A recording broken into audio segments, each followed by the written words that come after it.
குழந்தைங்களும் நானும் சாப்பிட்டோம். பாதி சாப்பிட்டதுக்கப்புறம் பார்த்தா அந்த பர்கரில் ஃபுல்லாக புழு. என் குழந்தைக்கு ஏதாவது ஹெல்த் இஷ்யூ வந்துச்சுன்னா இந்த மெக்டொனால்ட்ஸ் தான் காரணம்.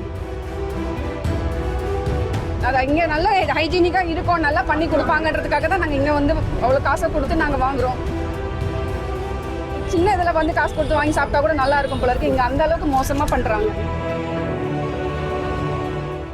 சென்னை ஆவடி அடுத்த அயப்பாக்கம் பகுதியைச் சேர்ந்தவர் வனிதா. இவர் தனது இரு மகள்களுடன் ஆவடி பருத்திப்பட்டில் உள்ள மெக்டானல்ட்ஸ் உணவகத்திற்கு சாப்பிடச் சென்றார். அங்குள்ள ஊழியரிடம் ஒரு chicken burger, chicken wings order செய்தார். அதில் சிக்கன் பர்கர் 15 நிமிடம் கழித்து டேபிளுக்கு வந்தது. அதனை 2 சிறுமிகளும் சாப்பிட்டுள்ளனர். அப்போது பர்கரில் ஏதோ நெளிவது போல் தெரிந்துள்ளது. உடனடியாக தாய் வனிதாவிடம் கூறியதை அடுத்து பர்கரை உற்று நோக்கிய போது 2-3 புழுக்கள் உயிருடன் நெளிந்துள்ளன. இதனை கண்டு அதிர்ச்சி அடைந்த வனிதா அங்குள்ள ஊழியர்களிடம் கேட்டபோது அவர்கள் அலட்சியமாக பதிலளித்ததாக கூறப்படுகிறது.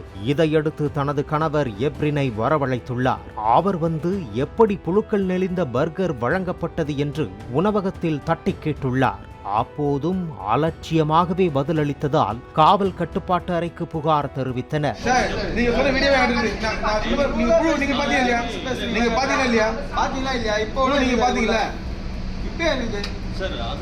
நீங்க அப்போ சொல்றீங்க நான் செக் பண்ணுங்க இப்ப செக் பண்ணுங்க. இந்த டொமேட்டோ இந்த உள்ள கேல டொமேட்டோ நான் குத்த அமௌண்ட் இது மட்டும் எனக்கு வந்துச்சா? அதான் சார் என் கண்ணல மாட்டல பசங்க. சார் நீங்க முன்னாடி சொன்னீங்க என்கிட்ட 2 பர்கர் மட்டும் டொமேட்டோ யூஸ் பண்றாரு. அது அந்த பர்கர்ல மட்டும் வந்திருக்கும். அதுவா வந்து உங்க கண்ணல மாட்டுமா? ஐயோ ஒரு டொமேட்டோ கட் பண்ணீங்கன்னா புளி இன்ச்சா தட்டுன்னு தூக்கி போடுங்க. சம்பவ இடத்துக்கு வந்த காவல்துறையினர் நடத்திய விசாரணையில் பர்கரில் புழு இருந்ததை ஒத்துக்கொண்ட மெக்டொனால்ட்ஸ் உணவக இன்சார்ஜ் கார்த்திக், வாடிக்கையாளர் வனிதாவிற்கு வழங்கிய பர்கரில் மட்டுமே புழு இருப்பதாகவும், கிச்சனில் உள்ள எந்த பொருளிலும் புழுக்கள் இல்லை, வேண்டுமென்றால் நீங்களே பார்த்துக் கொள்ளுங்கள் என கூறி சமாளித்தார்.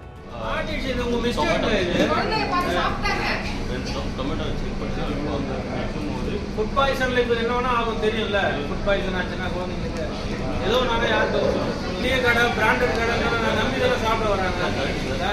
இதையடுத்து புழு இருந்த பர்கரை சாப்பிட்ட 2 சிறுமிகளையும் மருத்துவமனைக்கு அழைத்துச் செல்ல கூறியதோடு பாதிக்கப்பட்டவர்களை உணவு பாதுகாப்பு துறையில் புகார் அளிக்கவும் அறிவுறுத்தினர்.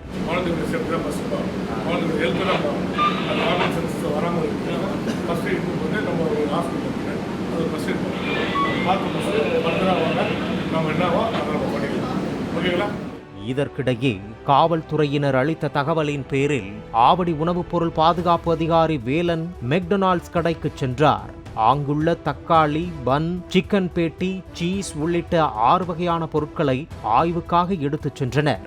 வாடிக்கையாளர்களுக்கு புழுக்கள் உள்ள பர்கரை சப்ளை செய்ததற்காக எந்த ஒரு அபராதமோ நடவடிக்கையோ மேற்கொள்ளவில்லை. இது குறித்த கேள்விக்கு பதிலளித்த வேலன் தனது ஆய்வறிக்கையை மாவட்ட அதிகாரி கதிரவனிடம் அனுப்பி வைத்துள்ளதாகவும், ஆய்வு முடிவு வெளியான பின்னர் நடவடிக்கை எடுப்பது குறித்து அவர் அறிவிப்பார் என்றும் தெரிவித்தார். சாதாரண ஹோட்டல்களில் ஆய்வு என்ற பெயரில் கடும் கெடுபிடி காட்டும் உணவு பொருள் பாதுகாப்பு அதிகாரிகள் இது போன்ற சர்வதேச கார்ப்பரேட் உணவகங்கள் மீது நடவடிக்கை எடுப்பதற்கு போதுமான முனைப்பு காட்டுவதில்லை என்பதே கசப்பான உண்மை என்கின்றனர் உள்ளூர் உணவு பிரியர்கள். அதே நேரத்தில் இது தொடர்பாக விளக்கமளித்துள்ள மெக்டொனால்ட்ஸ் நிர்வாகம், குற்றம் சாட்டப்பட்டுள்ள இந்த தனிப்பட்ட சம்பவம் குறித்து தங்கள் விநியோக சங்கிலி கூட்டாளரிடம் விசாரித்து வருவதாகவும், உயர்தர உணவை வழங்குவதில் உறுதியாக இருப்பதாகவும் தெரிவித்துள்ளனர். பாலிமர் செய்திகளுக்காக பூந்தமல்லி செய்தியாளர் பிரேம் மற்றும் வேல்ராஜ். பிளே ஸ்டோர் மற்றும் ஆப் ஸ்டோரில் இருந்து பாலிமர் செயலியை QR கோடு மூலம் பதிவிறக்கம் செய்யுங்கள். செய்திகளை உடனுக்குடன் பெறுங்கள்.